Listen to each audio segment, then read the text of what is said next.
स्वामी मैं भावना ये भाऊं, दिन रात मेरे स्वामी मैं भावना ये भाऊं। हाथ के समय में तुमको न भूल जाऊं, देहांत के समय में तुमको न भूल जाऊं। शत्रु अगर कोई हो संतुष्ट उनको कर दूं, शत्रु अगर कोई हो संतुष्ट उनको कर दूं। समता का भाव धर कर सबसे क्षमा कराऊं, समता का भाव धर कर सबसे क्षमा कराऊं। त्यागूं आहार पानी औषध विचार अवसर, त्यागूं आहार पानी औषध विचार अवसर। टूटे नियम न कोई दृढ़ता हृदय मिलाऊं, टूटे नियम न कोई दृढ़ता हृदय मिलाऊं। जागे नहीं कषाय नहीं वेदना सताए, जागे नहीं कषाय नहीं वेदना सताए। तुमसे ही लौ लगी हो दुर्ध्यान को भगाऊं, तुमसे ही लौ लगी हो दुर्ध्यान को भगाऊं। आत्म स्वरूप अथवा आराधना विचारूं, आत्म स्वरूप अथवा आराधना विचारूं। हरिहंत सिद्ध साधु रटना यही लगाऊं, हरिहंत सिद्ध साधु रटना यही लगाऊं। दिन रात मेरे स्वामी मैं भावना ये भाऊं, दिन रात मेरे स्वामी मैं भावना ये भाऊं। देहांत के समय में तुमको न भूल जाऊं, देहांत के समय में तुमको न भूल जाऊं। धर्मात्मा निकट हो चर्चा धर्म सुनावे, धर्मात्मा निकट हो चर्चा धर्म सुनावे।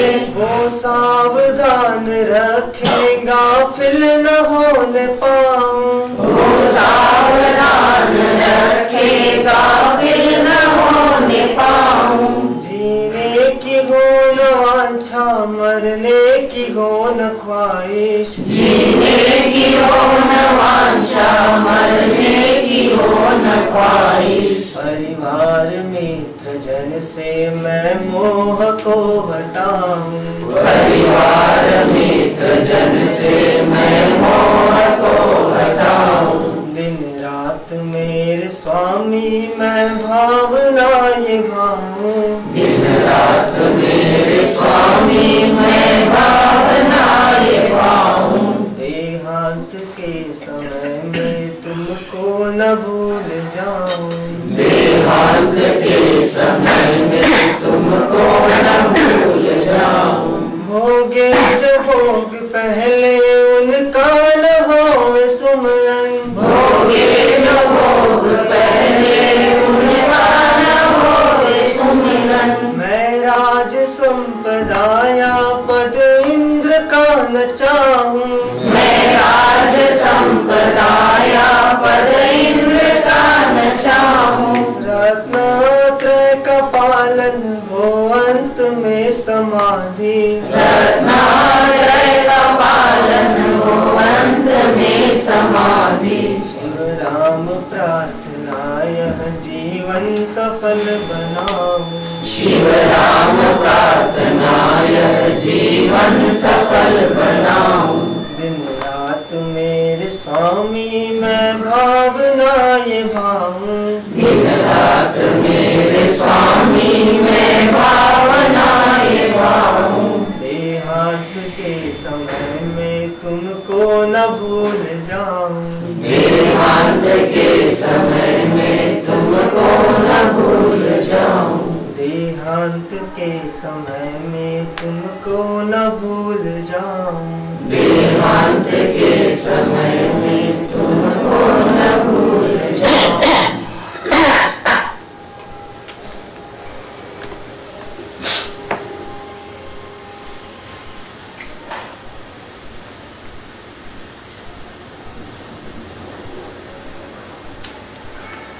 नमो अर्यंताण, नमो सिद्धाण, नमो हयर्याण, नमो वज्रायण, नमो लोये सौवसाण,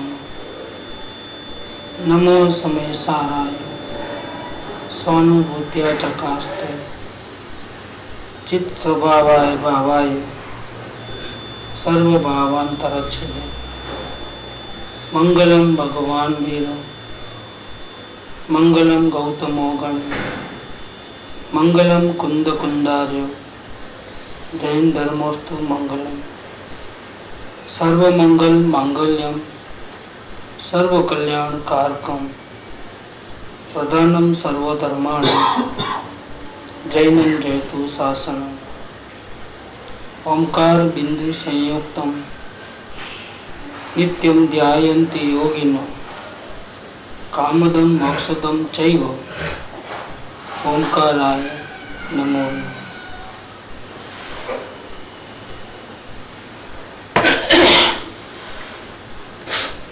श्रीमद् राजचंद्र वचनामृत पत्र नंबर 108। इसमें अपने स्वरूप के दर्शन क्यों नहीं होते हैं उसके कुछ 16 कारण बताए गए हैं। और ये कारण बताने वाला कृपालदेव का आत्मा है। किसको बता रहा है? कृपालदेव को बता रहा है। क्यों बता रहा है? क्योंकि 7 साल की उम्र से उन्हें बहुत वैराग्य में थे। जब उनको जाति स्मरण ज्ञान हुआ तो पूर्वों के कई भवों का उनको ज्ञान हुआ। कहाँ कहाँ भटके, कितने कितने दुख उठाए, कहाँ जन्मे, कहाँ मरे, सब उनको ख्याल में आया। उनको पता चला कि मैं एक आत्मा हूँ। जैसे हम रोज कपड़े बदलते हैं, इस प्रकार से अपने कर्मों के हिसाब से हम एक गति में से दूसरी गति में जाते हैं तो शरीर बदलते हैं, लेकिन आत्मा वही का वही है। और पूर्व के सद्गुरुओं का उपदेश भी उनको याद आया कि जब तक ये जीव अपने आत्मा को नहीं समझेगा, नहीं अनुभव करेगा और अंतर का सुख नहीं मिलेगा, तब तक ये जीव ऐसा ही शरीर बदलते रहेगा। कभी स्वर्ग में, कभी नरक में, कभी जानवर में, कभी मनुष्य में, ऐसे भटकता रहता है। ये 7 साल की उम्र से उनको इतना पूर्व भव की याद आने से बहुत वैराग्य आया। वो जन्म से तो कृष्ण भगवान को मानने वाले पिताजी जो थे वो वेदांत के, लेकिन माँ जो थी वो स्थानापासी धर्मों को पालती थी। लेकिन उनको इतना वैराग्य आया कि वो अपने आत्मा की खोज में ही रहते थे। जीवन में बहुत प्रलोभन आए, लेकिन बहुत ज्योतिष विद्या थी, कवित्व शक्ति थी, स्मरण शक्ति जबरदस्त थी, इतने भवों का ज्ञान उनको था। फ्रांस, लैटिन, अरबी, ग्रीक, ये सब भाषाएं भी उनको बिना पढ़े आती थी। इतना नॉलेज और इतना जबरदस्त होने के बाद और जबरदस्त उनकी ख्याति थी, पूरे वर्ल्ड फेमस थे उस टाइम में भी। 16 साल की उम्र में वो वर्ल्ड फेमस थे। अपने पास डॉक्यूमेंट्स है टाइम्स ऑफ इंडिया के, मुंबई समाचार के, जिन्होंने उनकी तारीफ की है। आज से 125 साल पहले की बात है। पूरे वर्ल्ड में इतने फेमस थे कि इनके मुकाबले का कोई दूसरा जीव नहीं था उस टाइम में, और आज भी इनके मुकाबले में कोई भी नहीं है। कितनी भी डिंग मार लो, इनकी जो साधना है हम उसके जूती की बराबरी भी नहीं कर सकते, ऐसी साधना थी। महायोगीश्वर, योगी तो बहुत होते हैं लेकिन ये महायोगीश्वर थे। क्या?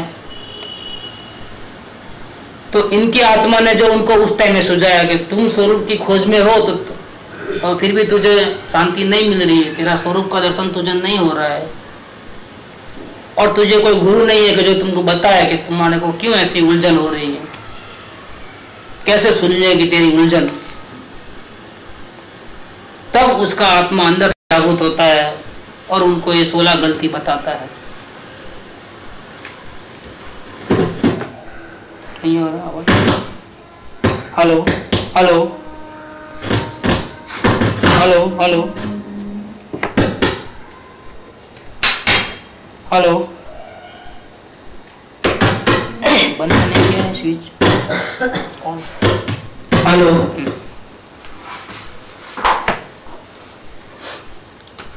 तब उनकी आत्मा जो है ये लेटर लिख करके 108 नंबर का लेटर, हेलो उनकी आत्मा लिखती है ये, और कृपाल देव को ये संबोधित करते हुए लिखी है। ये लेटर ऐसा है कि किसी मुमुक्षु को नहीं लिखा गया है। तो अभी नया टाइटल जो छप गया है इस बुक का, उसमें हमने एक लेख दिया है इधर फ्रंट पेज के बैक साइड में कि ये पत्र जो है उनकी आत्मा ने उनको संबोधित करके लिखा है। ये किसी मुमुक्षु को, जिज्ञासु को लिखा हुआ पत्र नहीं है। ये जो आवाज़ है 108 पत्र की, वो अंतर की आत्मा की आवाज़ है, और आत्मा के मुकाबले में इस दुनिया में कोई नहीं है, क्योंकि सर्व जीव छे सिद्ध सम। अपना आत्मा की जो आवाज़ है वो सिद्ध भगवान की आवाज़ है। उन्होंने कृपाल देव को समझाया कि भैया तुम ये गलती करते हो, अगर ये गलती तुम नहीं करोगे तो तुझे अपने आत्मा का दर्शन हो जाएगा, तुम परम सुखी हो जाओगे। तो हमने कुछ गलतियों का इसका विवेचन हो गया है। आज 22 लेक्चर हो गए एक ही पत्र के ऊपर, आज 23वां लेक्चर है। मैं क्रम से पूरी गलती पढ़ने के बाद फिर 14 के ऊपर आते हैं। अपन 13 गलती पहले पढ़ लेता हूँ। हे जीव, तू भ्रम में मत पड़, तुझे हित की बात कहता हूँ। यह मेरा है ऐसे भाव की व्याख्या प्राय न कर, यह उसका है ऐसा न मान बैठ। इसके लिए ऐसा करना है, यह भविष्य निर्णय न कर रख। इसके लिए ऐसा न हुआ तो सुख होता, ऐसा भूतकाल का स्मरण न कर। इतना इस प्रकार से हो तो अच्छा, ऐसा वर्तमान में आग्रह न कर रख। इसने मेरे प्रति अनुचित किया था, ऐसा स्मरण करना न सीख। इसने मेरे प्रति उचित किया था, ऐसा स्मरण न रख। यह मुझे अशुभ निमित्त है, ऐसा विकल्प न कर। यह मुझे शुभ निमित्त है, ऐसी दृढ़ता न मान बैठ। यह न होता तो मैं नहीं बंधता, ऐसी अचल व्याख्या न कर। पूर्व कर्म बलवान है, इसीलिए ये सब प्रसंग मिल गए, ऐसा एकांतिक ग्रहण न कर। पुरुषार्थ की जय नहीं हुई, ऐसी निराशा का स्मरण न कर। दूसरे के दोष से तुझे बंधन है, ऐसा मत मान। और अब 14 नंबर का पॉइंट जो पिछले 3 दिन से चल रहा है कि अपने निमित्त से भी दूसरे को दोष करते हुए रोक।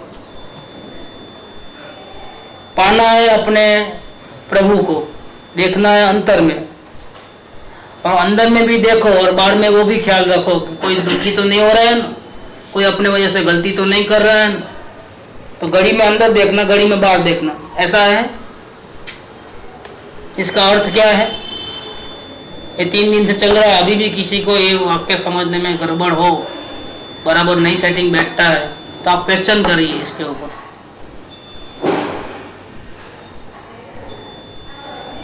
अपने निमित्त से भी दूसरे को दोष करते हुए रोक, इसका अर्थ समझना बहुत जरूरी है। क्या घड़ी घड़ी हम दूसरों का ख्याल रखें कि कौन राजी है, कौन नाराज है हमारे से? क्या करें हम? या जिसके साथ झगड़ा चल रहा है उसको जाकर के माफी मांगना, क्या आज से हम तेरा मेरा सब हिसाब किताब चुकते, अब मैं गुस्सा नहीं करूंगा तेरे पर, ऐसा बोलना? क्या करना, कैसे करना है? पति पत्नी का झगड़ा होता है, भाई भाई का झगड़ा होता है, तो अभी ये सुनने के बाद क्या करना कि हाँ अब मेरी गलती समझ में आ गई, मैं आत्मा के पीछे इतना पागल हो गया था कि मैं आजू बाजू वालों का केयर ही नहीं करता था।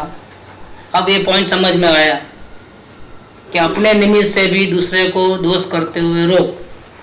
तब क्या करना? घर पे जा कर के सबकी माफी मांग लेना कि भैया अब आज से मेरे को तेरे प्रति बहुत द्वेष भाव था, लेकिन आज से मैं द्वेष भाव नहीं रखूंगा, आज तक की जितनी गलती हुई माफ कर दे, तू भी भूल जा मैं भी भूल जाऊं, ऐसा बोलना है। बोलो तुम्हारे क्या मैं सेवा करूं, चलो तुम मेरे से क्या चाहते हो, चलो मैं वो काम करने को तैयार हूं, ऐसा करना है? क्या करना है? इसका मीनिंग क्या? अपने निमित्त से भी दूसरे को दोष करते हुए रोक, इसका मीनिंग क्या? आप लोगों में से कोई समझाएगा इसका क्या मीनिंग है? इसमें अपना ध्यान रखना कि दूसरों का ध्यान रखना है? पहले तो वो इसमें हमको अपना ही ध्यान रखना है, चाहे वो दूसरा दुखी होवे चाहे सुखी होवे, हमको हमारी ही साधना करना है। क्या ये मेन इंपॉर्टेंट है। हम साधना करेंगे तो हमारी वितरागता बढ़ेगी, हमारी समता बढ़ेगी, अंदर में हमारे को किसी के प्रति तीव्र राग होगा, तीव्र द्वेष होगा तो वो कम हो जाएगा, और दुश्मन और मित्र जो भी हो सबके ऊपर संभाव आएगा, शत्रु मित्र सबके प्रति समदर्शिता होगी। जब हम इस प्रकार की पोजीशन में आते हैं तो फिर हम किसी के ऊपर निमित्त नहीं बनते हैं, किसी के निमित्त नहीं बनते हैं। ये दुनिया तो ऐसे भी सब लोग सुधरने वाले नहीं है, कोई राजी होगा कोई नाराज भी होगा हमारे से, सबका ठेका लेके बैठे हैं क्या? नहीं। हम निमित्त कब बनते हैं? एक नया पॉइंट, हम निमित्त कब बनते हैं कि हम साधना करते करते करते जब हमारा उपयोग बढ़ जावे तो किसी व्यक्ति के प्रति हमारे मन में राग हो जावे या हमारे मन में इसके प्रति द्वेष हो जाए, तभी हम निमित्त बनते हैं। जब तक हमारे मन में सिर्फ देखने मात्र रहते हैं, जानने मात्र रहते हैं, समता भाव रहता है, तब तक हम निमित्त भी नहीं बनते हैं। वो दुखी हो रहा है लेकिन हमको दुखी करने का भाव नहीं है तो हम निमित्त नहीं। वो सुखी हो रहा है लेकिन हमको उसको राजी रखने का भाव नहीं है तो फिर हम निमित्त नहीं है। हमको निमित्त नहीं बनना है तो निमित्त कौन है? वो है कि हम हैं? हम हैं। तो हमको सुधारा किधर करना है, बाहर में कि अपने में? हमको दूसरे को राजी रखना है या नाराज नहीं करना है या फिर उसको हमारे वजह से गलती नहीं करे ऐसा करना है, तो हमको किसको सुधारना है, उसको कि अपने को? देखो हमको ये पढ़ते हैं तो ऐसा लगता है कि हाँ सही बात है, हमको आत्मकल्याण तो करना है, लेकिन आजू बाजू वालों का भी बहुत ख्याल रखना है तो कोई हमारे से दुखी न हो जाए, कोई हमारे को निमित्त बना करके हमको बीच में रख करके कोई हमारे पे राग द्वेष न करे, कोई हमसे प्रेम भी न करे, कोई हमसे द्वेष भी मत करे। भैया ये असंभव है, इस संसार में इस प्रकार से होना वो असंभव है। आप अपने को बहुत तो वो भी साधना करके, ऐसा हम चाहो तो भी नहीं कर सकते, अपने को पलटा नहीं सकते, लेकिन अगर द्रव्य दृष्टि से आत्मा की आराधना से आत्मा पे जितना जितना प्रेम बढ़ेगा उतना उतना बाहर से उपयोग हटेगा और उपयोग अंदर जाएगा, तो आत्मा से जो शांति मिलेगी उससे वितरागता प्रकट होगी, और जितनी वितरागता बढ़ेगी उतना हमारा निमित्तपना कम होते जाएगा। इसलिए वो चक्रवर्ती की बात आई ना कि वो छोड़ के जाते हैं तो 96,000 रानी रोती है क्योंकि उनको मोह था। तो क्या अभी नहीं जाना जंगल में, दीक्षा नहीं लेना, मुनि नहीं बनना, भगवान नहीं बनना कि नहीं? फिर वो निमित्त थे कि नहीं थे? नहीं थे। क्यों नहीं थे निमित्त? इतने लोग दुखी हो रहे हैं ना, फिर वो निमित्त क्यों नहीं थे? निमित्त वो जब भी बनेंगे जब उनके दिल में राग होगा, छोड़ने का भाव नहीं था उनको, लेकिन साथ रहने का राग खत्म हो गया। क्या हुआ? आधार बुद्धि छूट गई। तो क्या बोलते हैं चक्रवर्ती, जब रो रहे हैं तो विनती कर रहे हैं, पैर पड़ रहे हैं, पैर पकड़ ले रहे हैं। ज्यादा मोही है तो सर में दीवार में सर फटकते हैं, कोई बाल खींच लेता है, कोई नाखून खींच लेता है, कोई छाती घुटने लगते हैं, हाहाकार मच जाता है। हमारे स्वामी हमारे को छोड़ करके कहाँ जा रहे हैं? जंगल में। हालांकि देखना तो वो चाहिए था कि इतना सब होने पर भी 6 खंड के अधिपति, 96,000 रानी, इतना सारा वैभव, फिर भी उनको इसमें सुख नहीं मिला जो सुख उनको अपने आत्मा में मिल रहा है। इसीलिए ये सब छोड़ करके वो साधना करने के लिए, आत्मा आराधना करने के लिए अकेले जंगल में जाते हैं। वहाँ क्या वैराग्य, हमको तो वो देखना चाहिए था। इसके बदले हमने क्या देखा? इतने सारे लोग दुखी हो गए। अब ये मुनि बनेंगे तो इतने लोग दुखी हो जाएंगे, तो निमित्त हुए कि नहीं हुए? सबके दुख में नहीं हुए कि हुए? क्यों नहीं हुए? कि उन्होंने एक काम नहीं किया। कौन सा? कि एक को छोड़ करके दूसरे को पकड़ा। समझ में आया? 96,000 रानी को छोड़ करके और कहीं जाकर के और कहीं घर बसाया, ऐसा नहीं किया है। तो गड़बड़ होती थी। तो इनसे द्वेष और उनसे प्रेम। लेकिन उन्होंने क्या किया? इन्होंने छोड़ा नहीं है किसी को। इन्होंने अपने आत्मा से इतना ज्यादा प्रेम कर लिया कि उनको बाह्य आधार की जरूरत ही न पड़ी।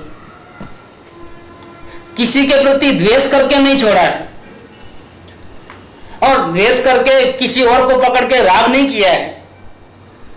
क्या किया है? आत्मा में चले गए हैं। जब हम आत्मा में चले आते हैं, तब आत्मा की आराधना करते हैं, तब अंदर से इतनी शांति मिलती है और समता भाव इतना आता है। सुख दुख दोनों समान लगते हैं, शत्रु मित्र दोनों समान लगते हैं, रोगी अवस्था या निरोगी अवस्था दोनों समान लगते हैं, जन्म और मृत्यु दोनों समान लगते हैं, भव और मुक्त मोक्ष दोनों समान लगते हैं। शरीर न दुश्मन लगता है न मित्र लगता है, परिवार न दुश्मन लगते हैं न मित्र लगते हैं। देखो, ऐसी समता भाव आता है तो आत्मा की आराधना से हमारे में अंदर में राग भी उत्पन्न नहीं होता है, द्वेष भी उत्पन्न नहीं होता है। तो हमारे में जब राग और द्वेष अंदर में उत्पन्न नहीं होते हैं दूसरों के कारण, तो हम कैसे निमित्त हो गए? हमको दूसरों को नहीं सुधारना है, लेकिन हमको ये भी नहीं देखना है कि हम साधना करते हैं तो दूसरे दुखी होते हैं कि सुखी होते हैं। ये भी हमको नहीं देखना है, क्योंकि अगर वो देखेंगे तो हमारी साधना कैसे करेंगे? हमको वो भी नहीं देखना है। दूसरों की चिंता भी हमको नहीं करनी है। तो फिर ये क्यों लिखा कि तुम्हारे निमित्त से भी दूसरे को दोष करते हुए रोक? स्व की दया में पर की दया। हाँ, आप समझे, आप बिल्कुल परफेक्ट। ताली बजाओ सब। दूसरों से कोई अपेक्षा नहीं रखना है, हमको अपना ही ध्यान रखना है, बाकी सब अपने आप हो जाएगा। कोई दुखी हो तो हो, कोई सुखी हो तो हो। हम भिखारी थोड़े, हम तो परमात्मा है। जिसको अपने ऊपर दया आएगी उसको सब पे आई गई, और जिसको अपने ऊपर नहीं आई उसको किसी के ऊपर नहीं आई। हम गलती क्यों करते हैं? और गलती करके हम दूसरों का बुरा करते हैं।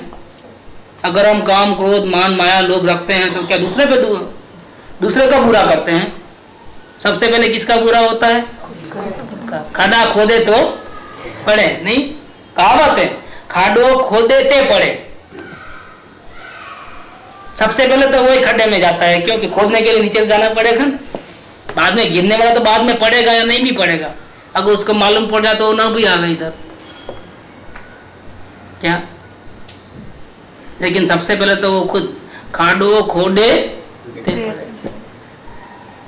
देखो कैसी बात है, कहावतें हैं भूतकाल की, अपने पूर्वजों की। और पहले तो बचपन में यही सब कहानी सुनने को मिलती थी। हमारे दादाजी क्या करते थे, वो ओटले पे बैठते थे ऐसा बाहर, और उस टाइम में नोटबुक ऐसा कुछ नहीं, स्लेट पार्टी पेन, उस पर हम लोग सीखे हैं 1 2 3 4 जो भी सीखे हैं। और जो ये 1 into 1 1 into 2 is 2 ऐसा जो क्या ये गुजराती में हमने सीखे हैं। तो कैसे सीखे हैं? स्कूल में सीख के आते हैं। दादाजी शाम के टाइम में खाना खाने के बाद बैठते बाहर, घर के बाहर ओटा रहता है, उस पे उनके दोस्त लोग भी वहाँ आते, मीटिंग होता है। साथ साथ में क्या करते हैं, अपने दोनों पैर ऐसे लेते ना नीचे, इसके ऊपर हमारा पैर रखते और हाथ हमारा पकड़ लेते, ऐसा ऐसा हिंचका करते क्या। और हिंचका करते करते फिर हमको खाली मजा लेने का नहीं है, बोलो 1 2 3 4 5 6 ऐसा 100 तक बोलो, जो क्लास के हिसाब से पूरा। वहाँ खेलते खेलते हिचके में उनके पैर के ऊपर अपना पैर और उनके हाथ में हमारा हाथ, और हम उधर, और फिर ऐसा ऐसा करते।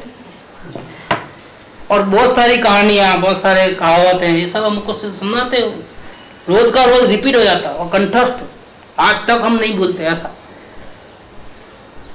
अब अपने को जाने का इरादा तो हो रहा है, वो गांव याद आ रहा है जहाँ हम रहते थे, जहाँ पढ़ते थे।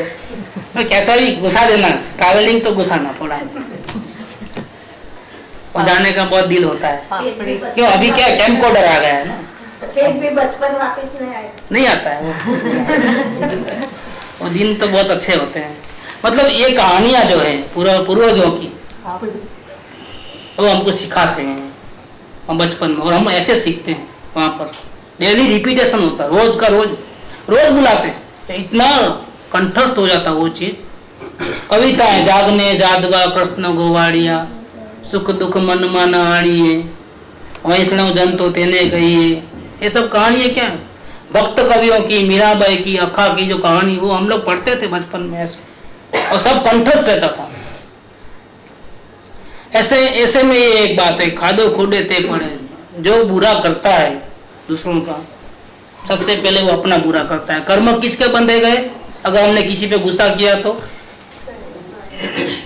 उसके बंधे गए कि हमारे बंधे गए? अब जब उसका डिलीवरी आएगी, जब कर्म बंधेंगे तो कभी डिलीवरी आती है। तो गुस्सा किया है तो क्या स्वर्ग में जाओगे? कहाँ जाओगे? नरक में। तो जिसके कारण गुस्सा किया वो भी साथ में लेके जाओगे ना, उसको भी 50-50 करोगे ना? क्या करोगे? ऐसा नहीं करेंगे। 60% आप 40% में उसको रखो, 1% में भी वो नहीं आएगा। सेंट के 100% आपको ही भोगना है। एक गुरुदेव का एक लेक्चर मेरे पास है 1966, 6 धड़ा के ऊपर। उन्होंने, गुरुदेव ने कहानी सुनाई। एक जैन परिवार में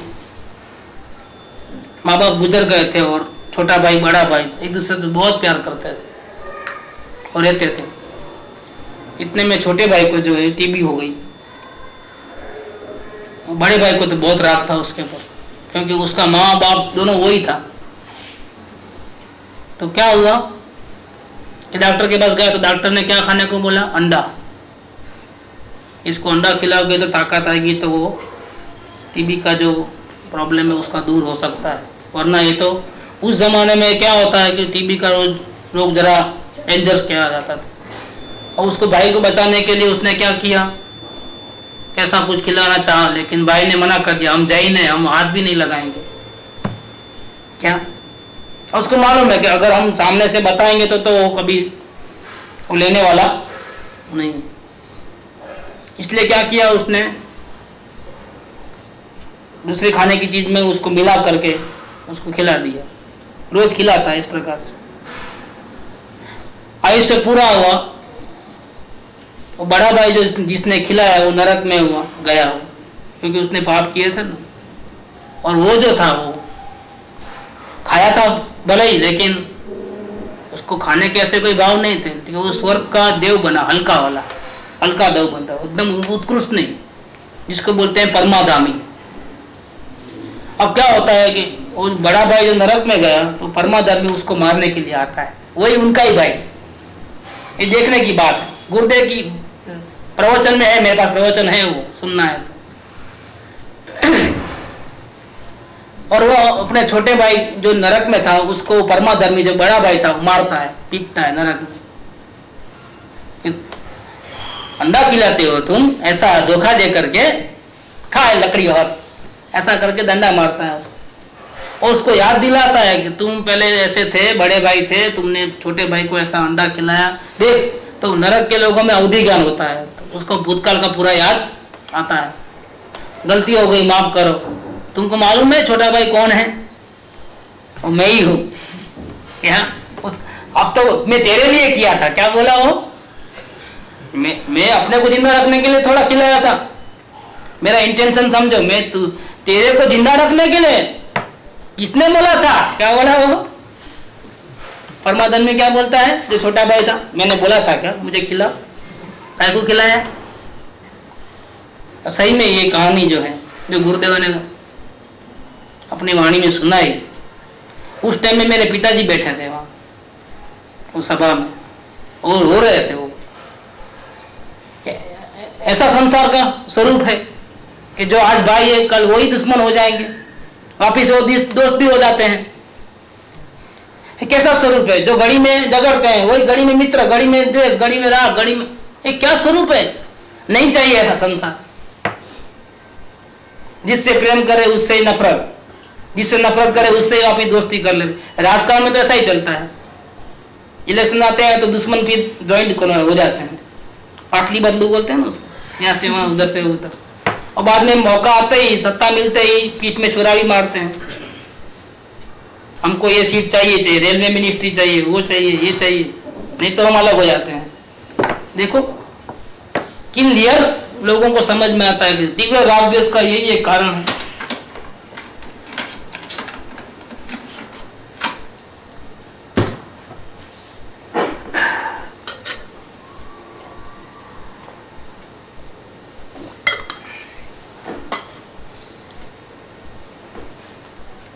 तो हमको किसी के ऊपर राग द्वेष नहीं करना है, दूसरों का ख्याल नहीं रखना है, अपनों को ख्याल रखना है, अपना आत्मा का। हम ऐसी साधना करें कि हमको अपने अंदर में किसी को देखते ही उसके ऊपर न द्वेष हो जाए न उसके प्रति राग हो जाए, तो फिर हम निमित्त नहीं है। हम निमित्त का तभी बनते हैं जब हमारे को उनको देखते ही राग द्वेष होते हैं। तो अगर हमारे में राग द्वेष नहीं होते हैं तो हम निमित्त नहीं बनते हैं, हमारे कर्म नहीं बनते हैं, हम फंसते नहीं है, हम छूट जाते हैं। यहाँ ये कहना चाहते हैं कृपा उदय, तेरे निमित्त से भी दूसरे को दोष करते हुए रोक। तुम ऐसी साधना कर कि तुझे अपने घर वालों के प्रति भी राग न हो जाए और दुश्मनों के प्रति भी तुझे द्वेष न हो जाए, ताकि घर वाले तुझसे राग मत न करे और तेरे दुश्मन भी तेरे प्रति की शत्रुता का भाव है वो भी छोड़ देवे। समझ में आया? जब घर वाले जिसको हम बहुत चाहते हैं वो भी हमारे से राग करना छोड़ देंगे और दुश्मन वो भी हमारे से द्वेष करना छोड़ देंगे, तो हमारे निमित्त से वो राग द्वेष करना छोड़ देते हैं, इसीलिए वो दोष करते हुए रुक जाते हैं। वो लोग शत्रु मित्र कैसे बन गया? क्योंकि हमने शत्रुता छोड़ दी। उसने भले रखी, उसको दुखना है तो भले करे, हमने छोड़ दी आत्मा की आराधना से। हमारे घर वालों ने हमारे से राग क्यों छोड़ दिया? इसीलिए छोड़ा कि हमने उनके प्रति जो राग था वो निकाल दिया, हमने अपेक्षाएं छोड़ दी, इसलिए वो धीरे धीरे उनको भी आदत पड़ गई, उन्होंने भी अपने पर राग करना छोड़ दिया। तो क्या हुआ? हमारे साथ में ऐसी चल रही है कि अब न कोई हमारे से राग करता है न कोई हमारे से द्वेष करता है, तो हम निमित्त नहीं हुए। अब उनके राग द्वेष में दुनिया निमित्त हुई होगी, लेकिन हमने ऐसी आराधना की है कि हम उसके राग द्वेष में निमित्त नहीं है। दुनिया होगी और कोई होगा, लेकिन हम तो नहीं है। अब समझ में आ रहा है 14 नंबर का मुद्दा कि हमको इसमें कृपादेव ने ये नहीं कहा है कि दूसरों का ख्याल रखना। अपने आत्मा की आराधना करते करते दूसरे कौन राजी हो रहा है, कौन दुखी हो रहा है, कौन हमारे निमित्त से गलती करता है, इतना ध्यान रखने जाओगे तो तेरी साधना ही नहीं हो। मैं पहले दिन ही बोला था, ये चैप्टर 4 दिन पहले की बात है, तो इन्होंने प्रेमा बहन ने क्वेश्चन किया था, तब 10 मिनट नहीं, 1 मिनट भी नहीं, 1 सेकंड भी दूसरों का ख्याल नहीं रख सकते आप। 1 सेकंड भी दूसरे का ख्याल रखा, आपकी साधना मट्टिया मेल हो जाएगी। सुख अंतर में है, तो हमको वो ढूंढने के लिए किसका ख्याल रखना है? अपना ही। सारी दुनिया को भूल जाना है, समाज को, परिवार को, अपने शरीर को, सबको भूल जाना है। बहुत बार जैसे ब्रह्मा में रह जाता कि आधा ख्याल बाहर का रखो, आधा ख्याल अंदर का रखो, एडजस्टमेंट्स करो। नहीं, अपनी बॉडी का भी ख्याल जहाँ रखना नहीं है। कहाँ बनते हो वो आज निकला है वो, 4 दिन के बाद आज निकला वो। कि हम निमित्त कब बनते हैं? कि निरंतर तो हमारा उपयोग आत्मा में लीन नहीं रहता है। क्या हम साधना करते करते उपयोग बाहर भी आता है? जब उपयोग बाहर आता है तो हम डेंजर जोन में आ गए, क्योंकि तब हमारा परमात्मा का साथ हमारे साथ में नहीं है ना, परमात्मा से नजर हट गई तो हम डेंजर जोन में आए। परमात्मा साथ में थे, उनको देखते थे, तब तो हम सेफ थे, क्योंकि सब काम कौन करता था? हमको सुखी करने का? परमात्मा। हम दुखी नहीं होते, लेकिन जैसे हम उनको छोड़ करके बाहर आए, उपयोग बाहर आया, तो हम किस में आ गए? डेंजर जोन में आ गए। अब हमारी नजर पूरे वर्ल्ड के ऊपर गिरती है, सोसाइटी के ऊपर, परिवार वाले के लोगों के ऊपर, नौकर चाकर के ऊपर, कस्टमर के ऊपर। पेपर पढ़ते हैं तो पूरी दुनिया की खबर लेते हैं। तब हम क्या करते हैं? तब अगर हम राग या द्वेष करते हैं तो हमारी साधना अधूरी है, तो फिर हम निमित्त बन गए। समझे? अगर उपयोग बाहर रहने पर भी और सब कुछ जानते हुए भी न हमको किसी के पर राग हो रहा है, न किसी के पर द्वेष हो रहा है, भले ही उपयोग बाहर है, आत्मा में लीन नहीं है, उपयोग बाहर है, लेकिन हमें राग द्वेष नहीं हो रहे, फिर भी कोई जीव दुखी हो रहा है, कोई जीव हमारे निमित्त से सुखी हो रहा है, और उसकी कल्पना है। हमने राग द्वेष नहीं किया ना, हम बच गए। गुरु जी, उसका एक मतलब ऐसा भी है ना कि ज्ञान दशा के पहले ये श्रद्धा का दोष है और बाद में आचरण का दोष। ठीक बात है। एक बात ये आती है, कल ही हमारी चर्चा चली थी और 2 दिन पहले या 1 दिन पहले आ गया कि सत्संग में जाना और फिर वही टाइम में कोई घर वाले बोले वे पिक्चर चलना है, इतनी बड़ी पार्टी है, अपने घर में सबको बुलाया है, आपको तो हाजिर रहना पड़ेगा, एक दिन सत्संग नहीं जाओगे तो क्या होगा? तो मैंने क्या कहा था कि सत्संग को प्राइम अपने आत्मा की आराधना में वो निमित्त है, इसलिए हमको अगर हमारा बस चलता है तो क्या करना चाहिए? पार्टी को अवॉइड करके सत्संग में आना चाहिए। ये फर्स्ट तो ये करना है। मानो हम घर के छोटे सदस्य हैं और घर के बड़े लोग हमारे को बहुत इंसिस्ट करते हैं और हमारे लिए मुमकिन नहीं है कि उनको नेग्लेक्ट करते हुए हम सत्संग में जावे, क्योंकि उनका बहुत तकलीफ हो जाएगी और हंगामा खड़ा हो जाता है और हम कमजोर हैं। कल के दिन वो पाबंदी लगा देंगे, कल से तुम नहीं जाना सत्संग, एक दिन भी तुम संभाल नहीं सकते हमारे को, क्या ऐसा करके वो गुस्से में आकर के ऐसा भी कर सकते हैं। तब एक दिन के लिए फिर दूसरे सब दिनों का हमने चौकड़ी लगा दी, ऐसा हो जाता है, घर का वातावरण कलुषित हो जाता है। ऐसे प्रसंग में हमको क्या करना चाहिए? तो रोते रोते एडजस्टमेंट कर लेना, परीक्षण उचारी। क्यों? कि जहां पूरा डूबता है वहां थोड़ा बहुत बचा लेते हैं, ये बनियागिरी है।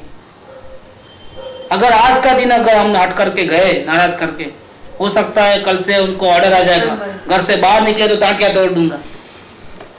क्या? खबरदार मेरे पूछे बिना कहीं गए सत्संग में। हम प्लेसेस अवॉइड करें।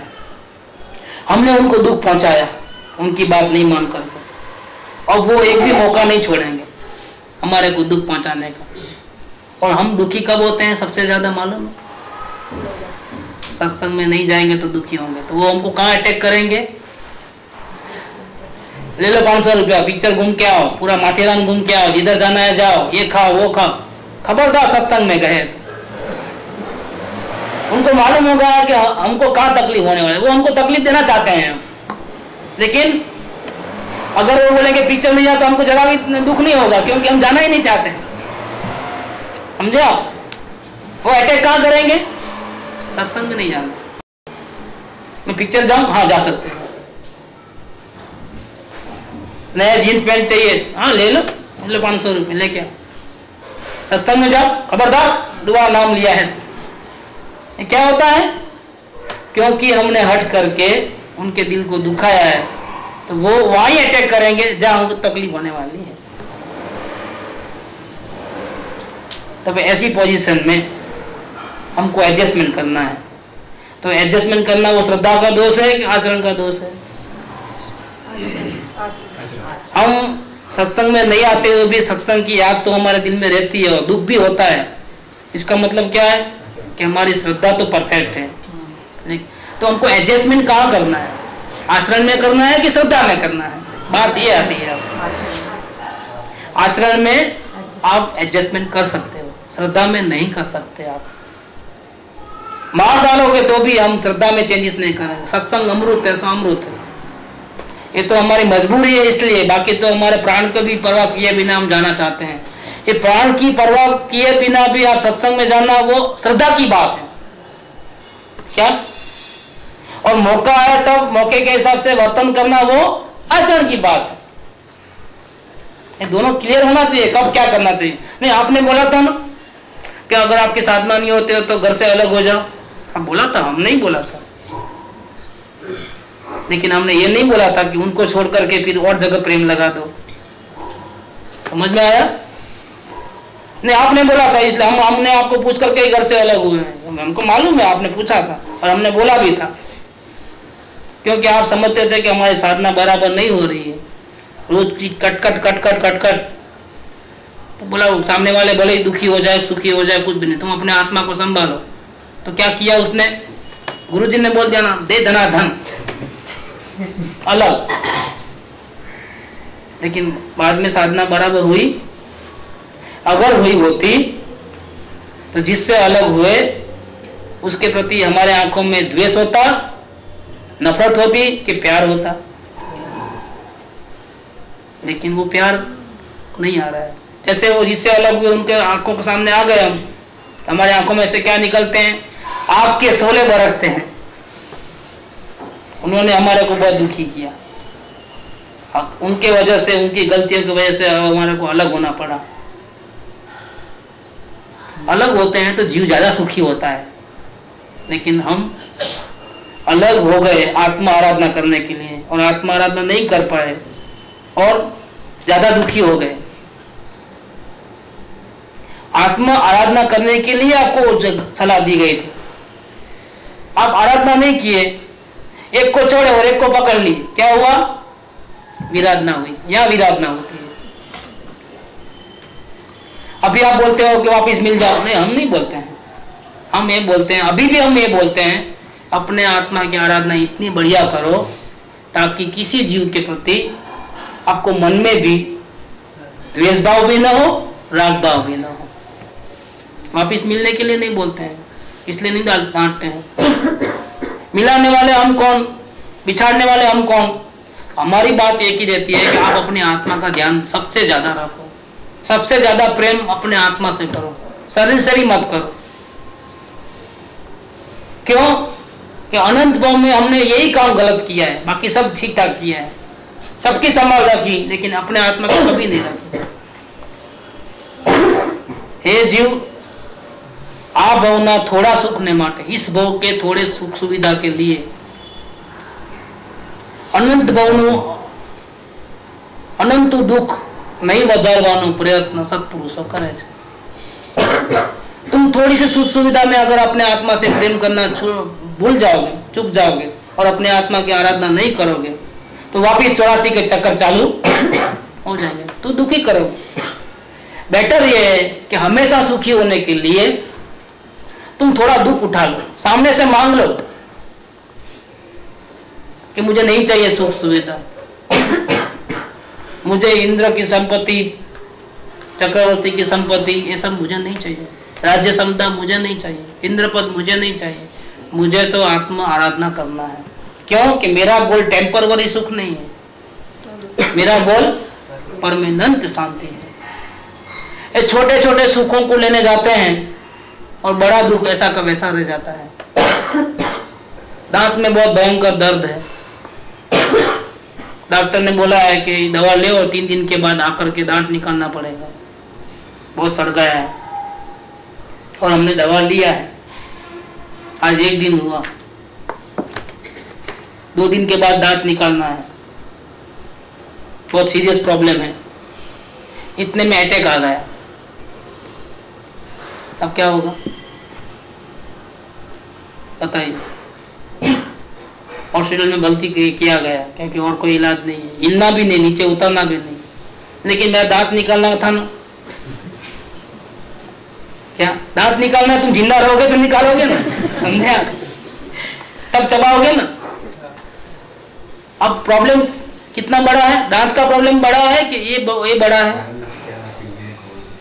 कौन सा प्रॉब्लम बड़ा है? नहीं मैंने अपॉइंटमेंट लेके रखा है, दवाई चालू, दवा सब फेंक दो, नहीं बहुत दर्द हो रहा है, भले हो रहा है। दांत खराब होने से तुम मर नहीं जाओगे, लेकिन दवा लोगे तो जरूर मरोगे। ये दवा तो बंद करना ही पड़ेगा, आप नीचे नहीं उतर सकते।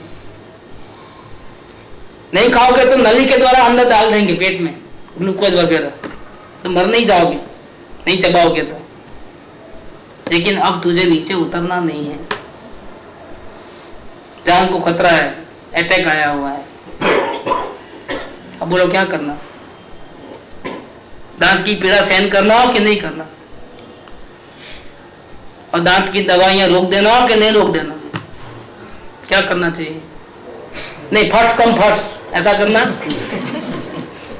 अटैक तो बाद में आया, दांत का पहले हुआ, तो पहले दांत का इलाज तो भूल ही गया ऐसा भूल जाना चाहिए क्या? डर तो अभी भी हो रहा है, कि भूल कैसे गए? प्रायोरिटी चेंज हो गई। क्या हुआ? नजरिया बदल गया। सबसे बड़ा प्रॉब्लम कहाँ हो रहा है, पहले उसको सॉल्व करो। ये विवेक है। हमारी आत्मा 84 के चक्कर में भटक रही है एक ही गलती के कारण। कौन सी गलती है? कि हम अपना ही ख्याल नहीं करते हैं, सारी दुनिया का ख्याल करते हैं। अब जब हमारे को एक मौका मिला और सदगुरु ने हमको ऑर्डर दिया कि सबसे पहले तुम अपने आत्मा को संभालो, तो सदगुरु रूपी डॉक्टर की बात सुनना कि अपनी मनमानी करना?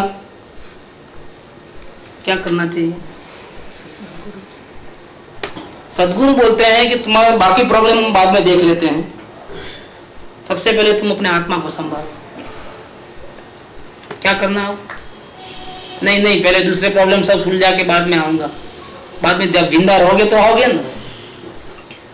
मालूम है कब मौत आने वाली है, और सुलझाते सुलझाते जिंदगी के प्रॉब्लम सुलझाते सुलझाते कितने साल बीत गए, और अभी तक पूरे सुलझा पाए क्या? और उम्मीद है कि पूरे सुलझा दोगे और बिल्कुल फ्री हो जाओगे। और जब फ्री हो जाओगे तब तुमको सदगुरु भी मिलेंगे कि कॉन्ट्रैक्ट लेके रखे हैं कि तब बिल्कुल फ्री होके आओगे तब मैं तुमको समझा दूंगा। मैं तुम्हारे लिए बैठा हूं यहाँ पर क्योंकि मैं अजर अमर हूं। ऐसा है? तो बुद्धिमानी किसमें? हमको सबसे पहले क्या काम करना है, और एक दफे अपने स्वरूप का दर्शन हो जाए, अंदर की परमानेंट शांति मिल जाए, तो क्या तुम आज का परमात्मा बन जाओगे? पूर्व कर्म जो बांधे हैं उसको भोगने के लिए तुझे थोड़े दिन तो रहना ही पड़ेगा, कॉन्ट्रैक्ट पूरा करने के लिए। तब तुम पिक्चर देख लेना, टीवी देख लेना, घूम लेना, मजा कर लेना। रामोजी राव जाके आना स्टूडियो में, क्या घूम के आना, वहां पर मना थोड़ी करते हैं तुम्हारे। बिजनेस करने को भी जाना रोज 18 घंटे मजदूरी करने के लिए, लेकिन सबसे पहले क्या काम करना?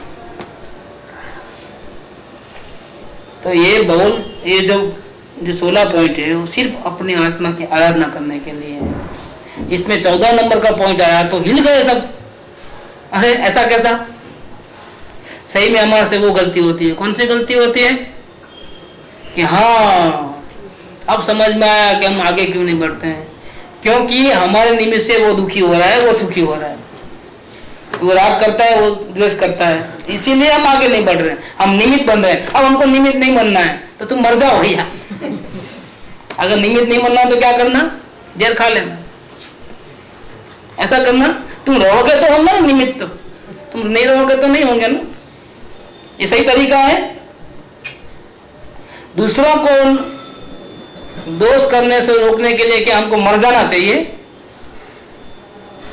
तो क्या करना? दूसरों का ख्याल रखना। कोई मानने वाला है आपकी बात? कोई नहीं मानता है। अगर किसी को पूछते हैं ना तो हम सत्संग में जाते हैं, ये उम्र में क्या पागल हो गए, बहुत देर है, अभी तो शादी करो, गृहस्थ दशा में आओ, अभी 4 होगा ना, 4 25 साल हो, 25 साल हो, 25 साल हो, 25 साल हो, क्या बीच में 60 साल में चले गए तो कोई बात नहीं। हाँ, वर्णाश्रम जैसे 4 आश्रम है। पहले 100 साल का वो उम्र था तो ऐसा करें, अभी आप 60 साल का तो 15-15 साल का हिसाब लगा लो ना। अभी टाइम चेंज होता है तो करना तो पड़ता है ना। 15 साल पढ़ो तो 15 साल गृहस्थ दशा में आ जाओ, तो शादियां ही नहीं होती है 25 साल तक तो क्या क्या 15 साल वो करो, 15 साल में फिर गलत दशा में और बाकी के ऐसा करने का है। ये तरीका है कि 15 साल पढ़ाई करने नहीं जाना, बाकी के 15 से 30 साल तक पढ़ाई करना, डबल ग्रेजुएट बन जाना, फिर 30 साल से 45 साल तक गृहस्थ था और 45 साल साधु बन जाना, ऐसा है? क्या करना चाहिए? ऐसा कुछ भी नहीं है, आयुष्य का कोई भरोसा नहीं है। लेकिन किसी को सत्संग पसंद आता है और हम बहुत गुस्सा में आ जाते हैं, कितना बढ़िया सत्संग था, ये था न वो था न, बड़बड़ करने लगते हैं। तो दुनिया वाले को तो किससे प्यार है? किससे प्यार है? अपने कुटुंब परिवार से, बिजनेस से, शरीर से, सोसाइटी से। वो क्या बोलेंगे? क्या आत्मा की रट लगाया तुम? सत्संग क्या है? क्या उम्र है? पढ़ाई करो पहले अच्छी तरह से, कमाओ, कमाओ, अपने पैर पे खड़े हो जाओ। फिर पैर पे ही खड़ा हूं अभी हाथ पे खड़ा रहा क्या? पैर पे नहीं तो किस पे खड़े रहते हैं लोग? लेकिन वो बोलते हैं नहीं, पैर पे खड़े हो जाओ पहले। क्या लड़की होती है तो अच्छा घर देख करके, रिश्ता देख करके अच्छी जगह पे सेटल हो जाओ। लड़के को बोलते हैं तुम शादीबाजी करके सेटल हो जाओ, व्यापार धंधे में। पहले बहुत राग द्वेष करके संसार बढ़ा लो, बाद में जब बूढ़े होंगे तब संसार को निकाल देना, छोड़ देना, सबको दुखी करके भाग जाना जंगल में। ये तरीका है क्या? अब सवाल है कि हमको आत्मा की आराधना कब करना, कैसे करना? जिस दिन सदगुरु से सुना कि सुखी होने का ये एक ही उपाय है और हमको तो सुख चाहिए, हमको व्यवस्था को नहीं बैठाना है, परंपरा नहीं निभानी। हमको क्या चाहिए? परंपरा निभाना है तो वो वर्णाश्रम में उसमें जाना, और जैसे सब लोग दुखी होकर के जाते हैं ना, मर जाते हैं ना, और 84 के चक्कर में, ऐसे तुम भी चले जाना। लेकिन अगर आपको शांति चाहिए तो सदगुरु की बात गले लगा लेना कि नहीं, आज करे सो कल, करे सो आज करे सो पल में परिलय होएगी, बहुरी करेगा कर। ये बात ध्यान में रखना है। कब करना अपने आत्मा का कल्याण? मुहूर्त निकालना है, ज्योतिष को बुलाऊं? कौन से मुहूर्त पे स्टार्ट करना? लाभ मुहूर्त पे, काल में, चौगड़िया? कौन सा चौगड़िया अच्छा रहेगा भाई? आत्म कल्याण करना है तो अच्छे काम के लिए मुहूर्त निकालते हैं, खराब काम के लिए कोई मुहूर्त निकलता ही नहीं है। ये खराब काम है, मतलब मुहूर्त नहीं निकालते। अच्छा है भाई, आत्म कल्याण करना खराब काम है, मुहूर्त नहीं निकालना, कभी भी कर लेना। नहीं, अभी बहुत सीरियस हो जाना है मैटर। ये 14 नंबर का पॉइंट दूसरों का ध्यान रखने के लिए नहीं है।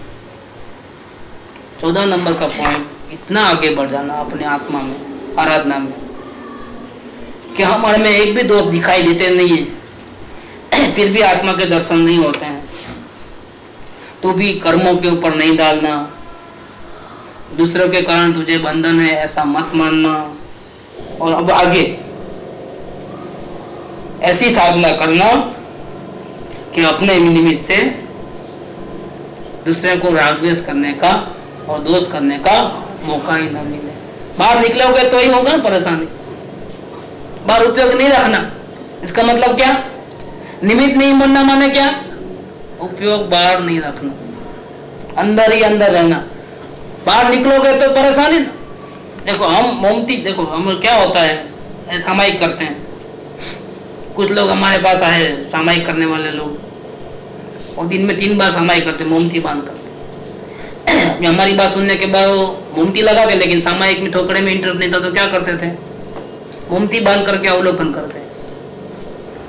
उस टाइम में सामायिक के ठोकरे नहीं पड़ते थे, क्या करते थे? अपने दोस्तों का अवलोकन, क्योंकि यही एक टाइम मिलता था जब कोई डिस्टर्ब नहीं करता। धीरे धीरे उन्होंने मोमती बांधना छोड़ दिया कि अभी क्यों ढोंग करें, हमको श्रद्धा तो है नहीं। तो क्या हुआ? 1 घंटा ऐसे ही बिना मोमती बांधे बैठे, तो क्या हुआ? ये दरवाजा खोलो तो कौन आया है, ये पानी का गिलास दो, मेहमान आया, जाओ इधर बैठो। और मोमती बनते थे तो मेहमान आया, कोई आया तो कोई नहीं बोलता था, दरवाजा खोलो कोई नहीं बोलता था। क्यों? नहीं, सामायिक कर रहा है, डिस्टर्ब नहीं करना। जब हमने ऐसा सुना तो उनको क्या कहा, बोलो तुम मोमती बांध करके वापिस मोमती बांधो और अवलोकन करो। क्यों कि दुनिया वाले क्या समझते हैं कि सामायिक कर रहा है और डिस्टर्ब नहीं करना, और मोमती नहीं बांध करके अगर किया तो खलास, फिर परेशानी हो जाएगी। हमको मोमती का फायदा उठाना चाहिए, या नफरत नहीं करना। मोमती भी काम की है, क्यों नफरत करें मोमती से? अपना फायदा कैसा भी होता है तो कर लेना है। तो ये बात ये है कि अपने निमित्त से भी दूसरे को दोष करते हुए रहो। इसका मतलब क्या कि तुम अपने आत्मा में इतने लीन हो जाओ कि उपयोग बाहर जाएगा, मोमती नहीं रहेगी, तब तुम्हारे को कोई हैरान करेगा ना, तो तुमको कोई बोलेगा कि ऐसा करो, तुम नहीं करोगे तो दुखी हो जाएंगे, करेंगे तो तुम्हारे से प्रेम करेंगे, तो तुम निमित्त बन गए उनके राग और द्वेष में। लेकिन तुम अपने आत्मा में लीन हो जाओ तो तेरा उपयोग बाहर नहीं है। तुम्हारे अंदर में साधना चल रही है, बाहर में किसी ने क्या बोला क्या नहीं बोला हमको नहीं मालूम, तो हमने किसी की इच्छाओं को ठुकराया भी नहीं और किसी की इच्छाओं को मान्य भी नहीं रखा, दोनों से हट गए। तो दूसरे के दोष में निमित्त भी नहीं बनना। इसका मतलब क्या? अपनी आत्मा में साधना में डूब जाना। उपयोग बाहर गया तो जम का दूध जाना, ये इसका मीनिंग है। ये 14 नंबर के पॉइंट में ये बात होती है। आग्रह मत नहीं रखूं, निमित्त भी नहीं बनना है, ऐसा आग्रह वो तो 5वें नंबर के पॉइंट में आ गया, वर्तमान के आग्रह में। वो 14 नंबर में थोड़ा है। इसका लॉजिक, सिंपल लॉजिक इतना ही है कि जब इतना बोल रहे कि खुद के निमित्त से दूसरों को दोष करते बचाओ, तो इसका मतलब ये नहीं है कि बाहर देखना नहीं, इसका मतलब यही है कि 14 नंबर अभी तो 2 ही बाकी है, इतने आ गए, नजीक नजीक नजीक, अंदर अंदर अंदर अंदर अंदर, वापिस बाहर जाओ मंजिल पे पहुंचने के पहले। ऐसा कैसे हो सकता है? नहीं, अभी ऐसे डूब जाओ अंदर में कि दूसरे का ख्याल ही न रहे। उपयोग बाहर जाएगा तो कोई डिमांड करेगा ना, मोमती नहीं बांधोगे तो बोलेंगे ना भैया उठो मेहमान आए हैं दरवाजा खोलो। मोमती बांधेंगे तो अरे वो सामायिक में बैठा है उसको डिस्टर्ब मत करो, खुद जाकर के खोलेंगे। फर्क है कि नहीं है?